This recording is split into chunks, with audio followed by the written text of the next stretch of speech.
2014 foi um ano que teve muitos filmes com grande relevância. A gente teve ótimas produções aí como Interestelar, Birdman, Whiplash, Garota Exemplar, John Wick e até mesmo bons filmes da Marvel como Guardiões da Galáxia e Capitão América 2: O Soldado Invernal. E entre muitas dessas produções também estava sendo lançado aí um filme que voltaria com uma franquia há muito tempo esquecida, com o intuito ali, né, de retornar com esse universo de filmes, né, de monstros gigantes, conhecido como Monsterverse. Godzilla tinha sido lançado.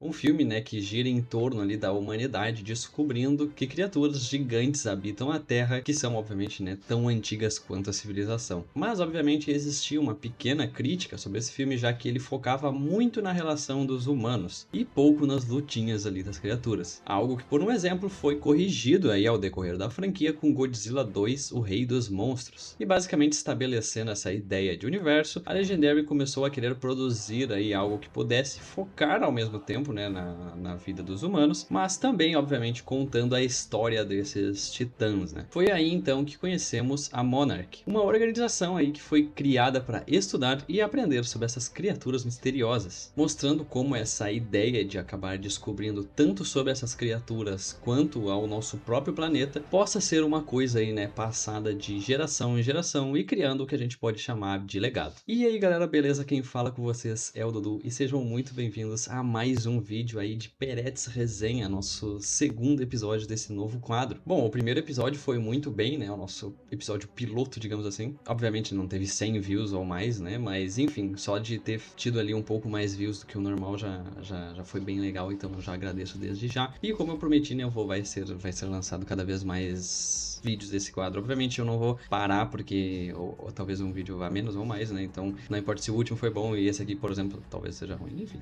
Mas hoje estamos aqui para falar sobre a série Monarch, mais precisamente a primeira temporada da série, que é uma série que eu pessoalmente gosto e não foi tão mainstream assim, né, mas eu ainda acho bem legal e eu gosto bastante ali, né, do universo do Godzilla, né, sempre assisto as produções, então eu vim aqui, obviamente, comentar sobre essa primeira temporada. Mas, obviamente, antes da gente seguir aí para o vídeo, não se esqueçam de se inscrever nos nossos canais que estão com os links na descrição desse vídeo, que é tanto o canal Peretz Games, que é um canal nosso lá onde eu faço vídeos de gameplays por lá, e também o canal do nosso parceiro Igor Rei, que faz um conteúdo só de Resident Evil, então você que é fã dessa franquia de jogos pode seguir o canal dele. Então, sem mais enrolações, bora pro vídeo.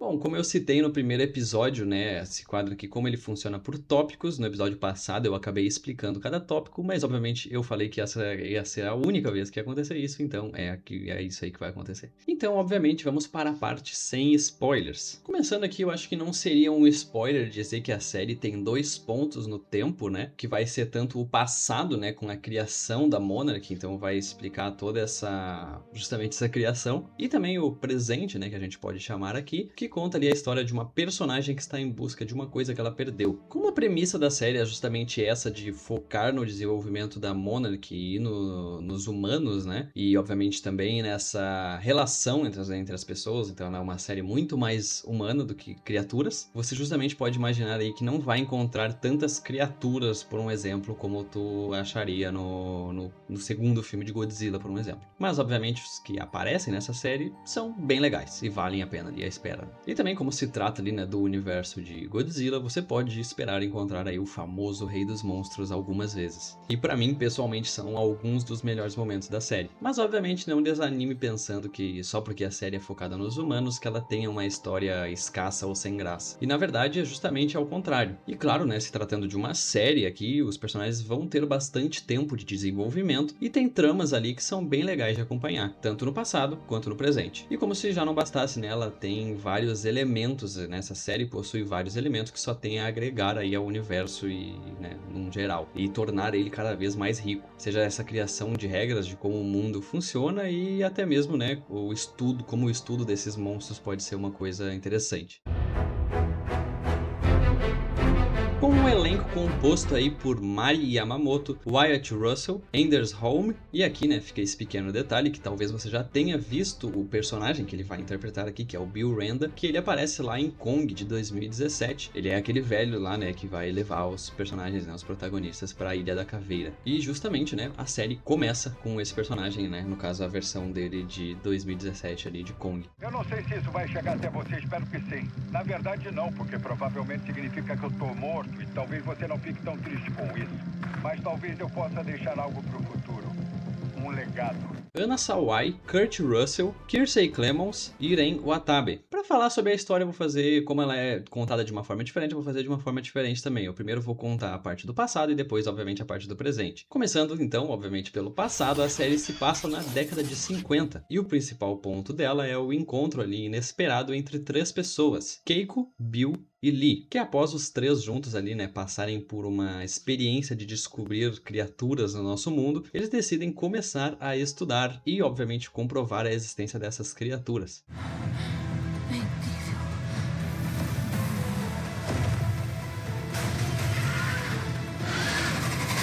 No passado, né, a história não é contada de uma forma linear, ela conta diversos momentos durante, né, o passado, durante aquela década de 50 ali, que vai ser entre a criação e o desenvolvimento da Monarch, que logo no primeiro episódio, né, mostra ali os três personagens indo em uma missão, porém ela acaba ali, né, de um jeito trágico, mostrando o falecimento da Keiko. Isso cria uma espécie de gosto meio amargo, né, porque eles introduzem uma personagem que logo no primeiro episódio já mostra ser uma personagem legal, e eles matam ela logo de primeira, né? Então você vai continuar vendo essa personagem mesmo sabendo do destino dela.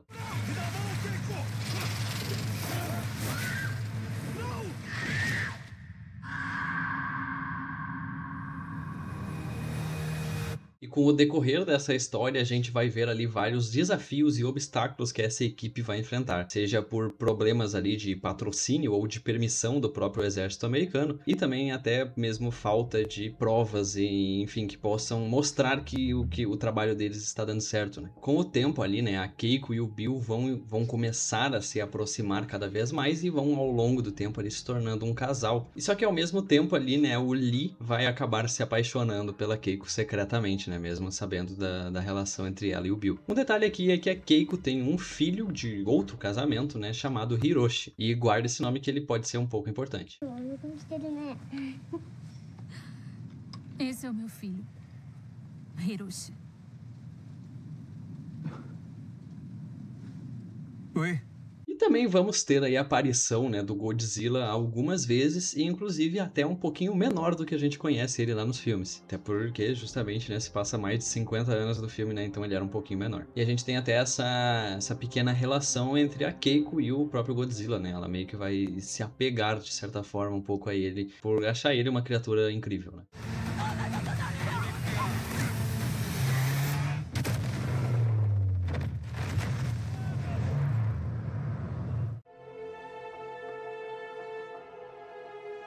Agora nós iremos passar aí para o presente, onde estamos em 2015, um ano depois, né, ali dos eventos de Godzilla 1, que foi conhecido ali como Dia G. Obviamente, né, o dia aí em que o Godzilla foi mundialmente revelado, né, e apareceu ali em São Francisco, se eu não me engano. A gente conhece aí a nossa protagonista Kate Renda, uma mulher aí que está à procura de seu pai desaparecido, que é o Hiroshi Renda. Logo no começo aí, né, ela acaba descobrindo que seu pai tinha duas famílias, e que por parte de pai ela tinha um irmão, o Kentaro Renda. Basicamente, né, uma situação muito estranha ali naquele começo, né, porque nem todo mundo acaba descobrindo que um pai ou uma mãe tem uma segunda família secreta.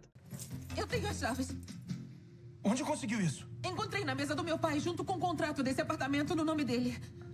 Esse é o meu pai. Quanto tempo foi casada com ele? Não fala assim com ela. Não tô julgando. Você não tá curioso pra saber com quem foi que ele traiu primeiro? A sua mãe ou a minha? Mas esses dois irmãos ali, né, eles decidem acabar se juntando ali e descobrem que o pai estava envolvido em alguma coisa escondido. E com a ajuda aí da ex-namorada do Kentaro, a Mei, juntos eles começam aí, né, uma investigação, onde em alguns momentos eles acabam aí, né, se encontrando com membros da própria Monarch. No meio desse caminho também eles encontram ali o Lee, que é um veterano do exército e também um dos fundadores da Monarch, que a gente obviamente conhece lá do passado. Durante todo esse caminho, né, nessa busca pelo Hiroshi, eles acabam, né, se vendo ali em bastante encrenca, né, que eles se envolvem. E também em um momento da história, né, eles vão pro Alasca, que eles têm alguma informação de lá, e justamente no Alasca eles acabam se deparando ali, né, com uma criatura que quase mata eles, né, mas eles conseguem escapar.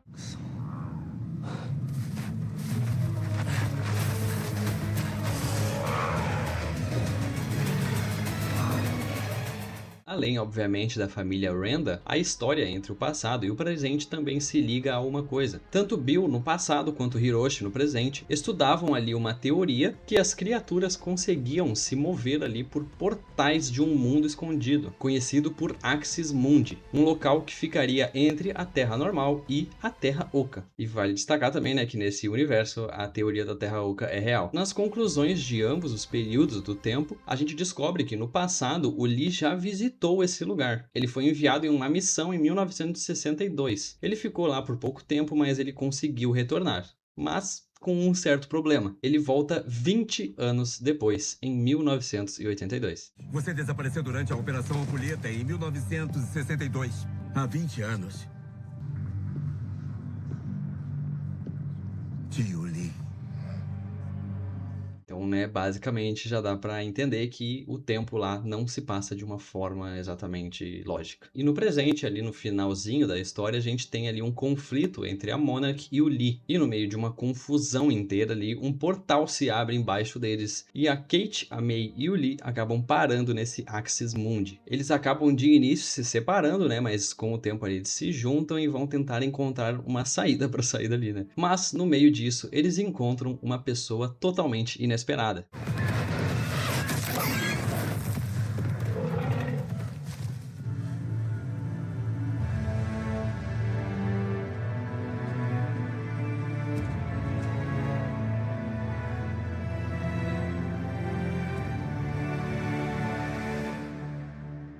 Eles se deparam ali com a Keiko Randa, que na verdade esse tempo todo ela estava viva, porque no suposto dia que ela morreu, ela foi sugada por um portal e não morta pelas criaturas. Mas, como eu já citei, né, o tempo ali passa de uma forma diferente. Então, enquanto no mundo real se passaram 56 anos desde que ela foi parar naquele lugar, na perspectiva dela só foram 57 dias. Isso é verdade. Nós estamos em 2015. Você sempre foi boa com números, Keiko.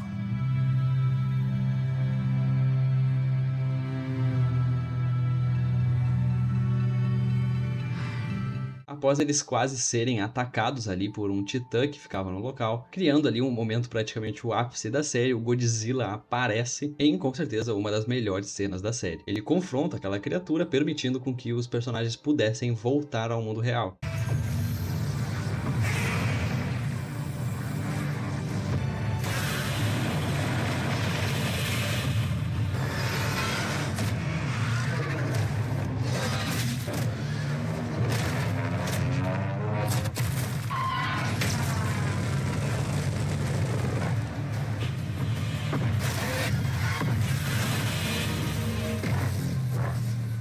Porém, infelizmente, o Lee acaba tendo que ser deixado para trás.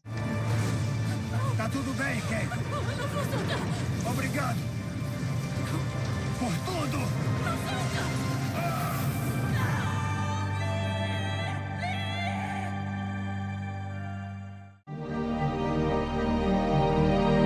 Como provavelmente não seria segredo para ninguém, eles voltam ao mundo real, mas eles voltam um tempo depois, mais precisamente 2 anos depois. Ou seja, né, em 2017.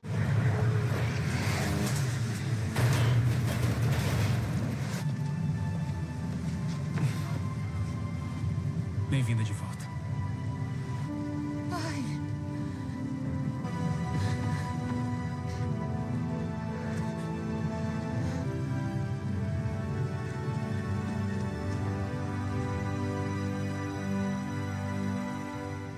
E depois de finalmente alguns encontros familiares, eles descobrem que a Monarch está trabalhando junto com outra organização, que é a Apex, uma empresa que foi apresentada lá em Godzilla vs Kong. Quando eles voltam, né, eles vão aparecer justamente em uma base da Monarch lá na Ilha da Caveira. E na última cena da temporada, justamente quem aparece é o próprio Kong, que obviamente vai ser mais focado ali na segunda temporada.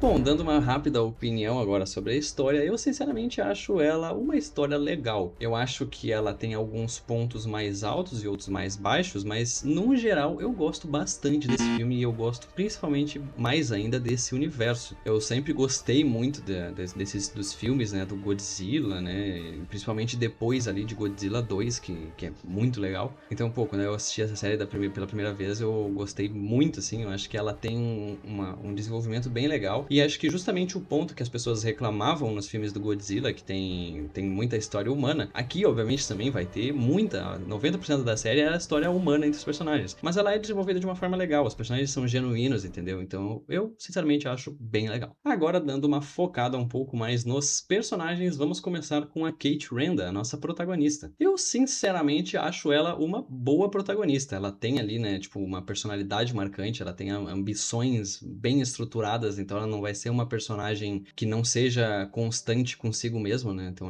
ela se torna legal por causa disso. E, sinceramente, é bem fácil se apegar ali à personagem. Acho que muito disso é pela própria atuação ali da Anna Sawai, que faz um trabalho muito legal. E eu também gosto bastante, né, entre a relação dela e os outros personagens também. Especialmente com o irmão dela ali, que, embora eles não sejam próximos, tem certos momentos que eles genuinamente vão né, agir como irmãos mesmo, né? E isso é bem legal. E até mesmo a relação dela com a May ali, né? Que ela se aproxima bastante dela. E, aliás, né, no decorrer da série foi introduzido que ela se relacionava com mulheres, então muitas pessoas acreditavam, né, que ela ia começar um relacionamento com a May, mas obviamente isso não aconteceu até então. E aproveitando, né, que eu citei o Kentaro e a May, agora eu vou usar um único espaço para falar dos dois. Eles, sinceramente, são personagens legais, mas eu não diria que eu me apego muito a esses personagens. Especialmente ali o Kentaro, porque tem vários momentos que eu acho ele meio sem sal, digamos assim. A May até que tem uma certa trama, né, ao redor dela ali em determinado momento da série, né, onde ela descobre que ela tá trabalhando pra uma mulher do mal e ela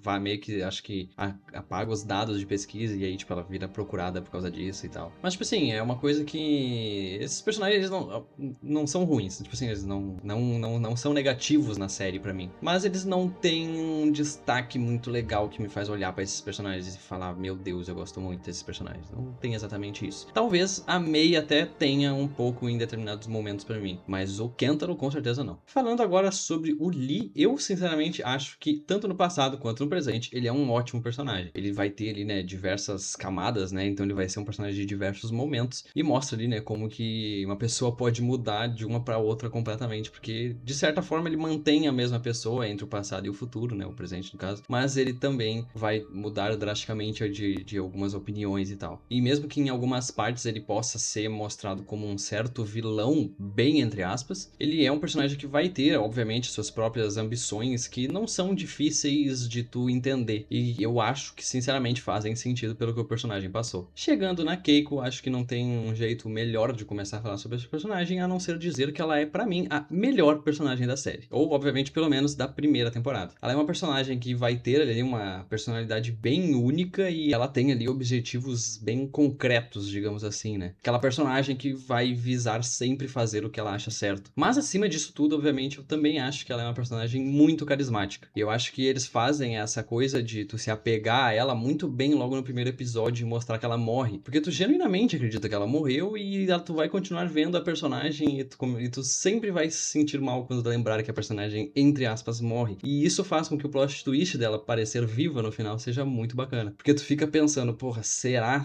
que ela vai estar viva? Tipo assim, em certo certo momento tu até pensa nisso, né? Então, justamente por isso que eu acho que ela é uma personagem muito boa. E ela também vai entregar vários momentos ali sentimentais, né? Muito legais. E que simplesmente é uma personagem muito fácil de se comprar, sabe? E o último personagem do tópico que a gente vai comentar é sobre o Bill Randa. E eu, sinceramente, acho ele um bom personagem. Ele é bem carismático também. E que vai ser ali, né? Um certo alívio cômico da equipe no passado, né? No caso, em certos momentos. Obviamente, essa série aqui não vai ter exatamente aquele personagem que o intuito do personagem é ser engraçado, né? Até porque ela é uma série um pouco mais dramática, né? Então não vai ter aquele personagem que vai ficar fazendo gracinha toda hora. Os personagens, no geral, têm momentos engraçados, mas não é o foco, assim, digamos, né? Então o personagem do Bill tá aqui pra justamente quebrar esse clima um pouco e em alguns momentos ele vai ser genuinamente engraçado. E eu gosto de como que ele e a Keiko são o cérebro da equipe, né? Então eles fazem muito sentido serem um casal pelo jeito que eles são, né? Mas também a gente vai ter ali um pouquinho de pesar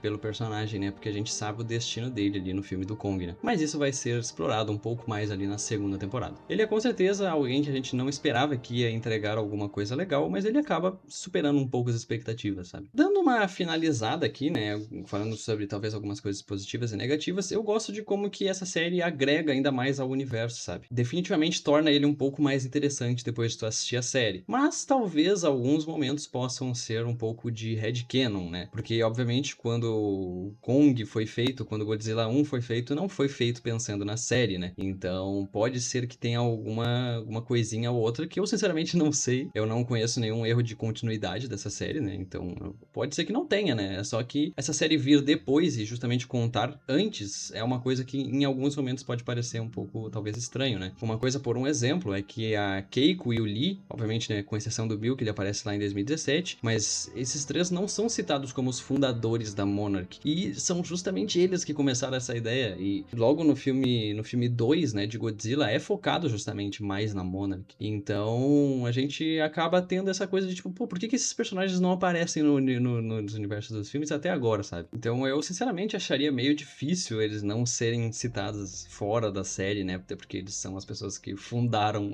a organização. Obviamente, né, é uma coisa que isso pode acontecer no futuro, mas... E ainda assim, em Godzilla e Kong 2, né, no caso, o segundo filme do Godzilla e do Kong, a gente não teve nenhuma citação também dos acontecimentos ou das pessoas que aparecem na série, nada acontece, sabe? Então, é uma coisa que a gente fica pensando, será que no futuro todo mundo morre e aí, tipo, eles sofrem uma queima de arquivo? Sei lá, entendeu? Mas acaba que a gente talvez nunca descubra, ou talvez a gente descubra só que mais futuramente. Uma coisa que eu sinceramente gosto muito e pra mim as minhas partes favoritas são justamente no passado. Eu acho que a sintonia entre os três personagens é muito legal. Eu acho que eles se complementam muito bem e criam muitos momentos bem divertidos até. E eles realmente vão te deixar mais curioso pra saber cada vez mais sobre tanto aquela época ou deles mesmos, né? E outros pontos legais também pra mim é justamente quando os titãs aparecem, que podem ser um pouco menos legais que nos filmes, né? Porque aqui é muito sobre a perspectiva dos humanos em relação às criaturas, coisa que tinha bastante no Godzilla de 2014, mas que, obviamente, graças a isso, conseguem trazer essa grandeza diferente de certa forma, né? Porque a gente tá vendo as criaturas na visão dos personagens, então a gente vai, talvez, até se preocupar mais com os personagens e notar o quão legal são as criaturas, né? E, obviamente, como eu já tinha citado, pra mim, os melhores momentos que isso acontece é justamente quando o Godzilla aparece.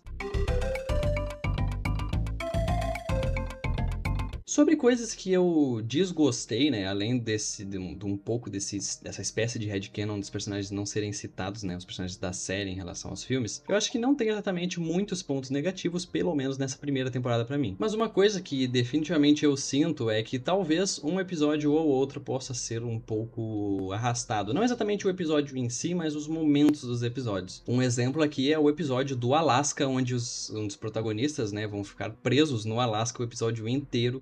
Demora da porra! Então, justamente reassistindo, né, eu reassisti essa primeira temporada esse ano, eu senti que foi um pouquinho maçante pra mim, mas obviamente não é uma coisa que, meu Deus do céu, me desagradou, é só uma coisa, um ponto mais fraco, assim. Mas pra não parecer um pouco injusto, obviamente, eu acho que se for pontos negativos, se for pra eu citar pontos negativos, coisas que eu não gostei, são justamente essas que eu falei, né. Enfim, eu gostei bastante dessa primeira temporada de Monarch, né? Eu gosto bastante dessa série num geral. E, obviamente, essa foi, né, a minha opinião sobre a primeira temporada. Eu recomendo demais, ainda mais se você gosta de toda essa coisa de criaturas misteriosas e tal. Eu acho que ela poderia ser um pouco mais, tipo assim, não vai ser um grande catálogo de titãs que vai ter aqui, não vai ser exatamente isso. Mas as que, como eu já citei, né, as criaturas que aparecem, às vezes, quando é desenvolvido, é bem legal. E eu acho que o desenvolvimento, a trama dos humanos nessa série aqui, ela é bem feita pra mim. A gente tem todo essa história da família Randa, né, que obviamente vai ser focado também mais na segunda temporada, porque na primeira os personagens estavam separados. Cara, acho bem legal, eu compro a ideia facilmente e, obviamente, facilmente também. Recomendaria pra você assistir, principalmente se você já gosta e já assistiu e já gostou aí dos filmes do Godzilla. E falando na segunda temporada, a gente também vai fazer um vídeo, só que, obviamente, justamente só sobre a segunda temporada, assim como a gente fez dessa. Eu tava pensando em fazer da série inteira, né, tanto da primeira e da segunda, mas seria bem difícil, até porque esse vídeo muito provavelmente já ficou um pouco mais longo. Por curiosidade aqui, o bruto está em 1h13, então, né, provavelmente ficaria muito longo pra fazer o da primeira e da segunda temporada juntos, né, ou eu excluiria bastante coisa e eu não gostaria muito de excluir as coisas, tem muita coisa a ser falado sobre essa série. Mas enfim, o vídeo foi esse, espero que vocês tenham gostado aí, né, tô sinceramente gostando bastante dessa ideia do Peretes Resenha, eu gosto de vir aqui e falar sobre uma coisa que eu curti. Obviamente vai ter um Peretes Resenha ou outro que eu vou falar sobre filmes que eu não gostei, mas que eu gostaria de falar o porquê que eu não gostei. Eu acho que isso seria uma coisa interessante de fazer também. Obviamente não se esqueçam aí de deixar o seu like e de se inscrever no canal, estamos quase batendo os 500 inscritos, tomara que até o fim do ano a gente consiga. E também não se esqueçam de se inscrever nos canais que estão com os links na descrição desse vídeo, que é tanto o canal Peretes Games e o canal Igor Rê. Além, obviamente, de compartilhar esse vídeo para algum amigo que você queira, né? Isso também ajuda bastante. Então é isso, galera. Valeu, falou!